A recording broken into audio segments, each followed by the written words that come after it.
As part of our history unit, the K-2 class of Gladstone Public School went on a tour around town. Our first stop was Steam and Cedar. We met Dan, who has owned Steam and Cedar since 2018.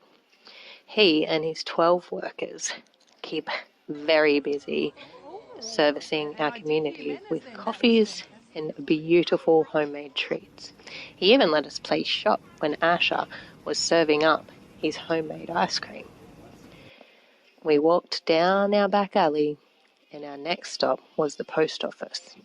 We booked in to see Paul, but he was just too busy.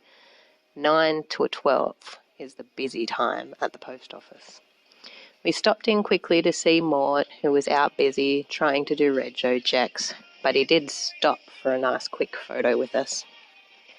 Down the road we stopped in and saw Robin at the general store. Owning this store for 15 years, she has a great variety of things for sale. Next door, Jackie and Matt let us play with a sausage. The students all laughed as they wiggled it in their fingers. Jackie and Matt have both had jobs before this, but they now own the butcher and have since November, where they make sure that the food and the meat is fresh from the farm. Across the road, we went and saw Mary, who is the new owner of Krusty's Bakery. She has only owned it for 6 months, but has worked very hard to make some new changes to the bakery to keep it flowing and ready to serve us beautiful treats. We even got to bring some cupcakes home to school. At the pharmacy, we tried to see Sue, who was just so busy helping everybody who needed medicine. She has just recently moved a few shops down the street and is there to help us and give us flu shots. Rebecca at the fruit and vegetable shop has been there for 20 years now. They used to grow the vegetables fresh from their garden, and the photos to show this are on the wall. They now sell sushi, and our students loved receiving their free soy sauce.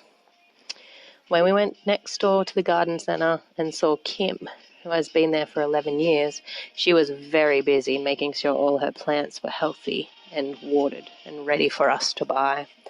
They not only sell plants, but they have indoor varieties, fruit and vegetable trees, and lots of things to make our gardens beautiful.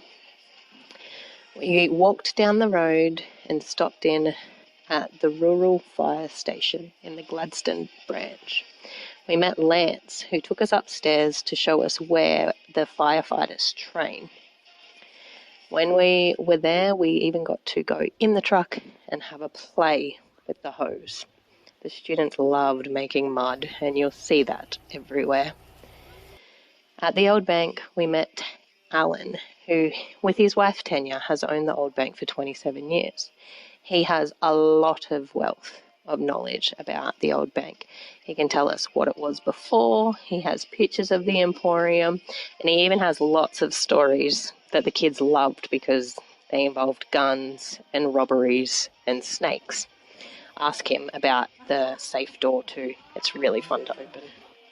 Our last stop was the SES, where we met Nev, who is the deputy of the Gladstone branch. He showed us all the things that we need to do to become a volunteer when we are older. There is actually only 5 active volunteers in the Gladstone branch, so if you can lend a hand, Nev would be the man to see. I hope you've enjoyed watching our tour of Gladstone, and I hope you do it too. Support our local businesses and have a great time while you're here.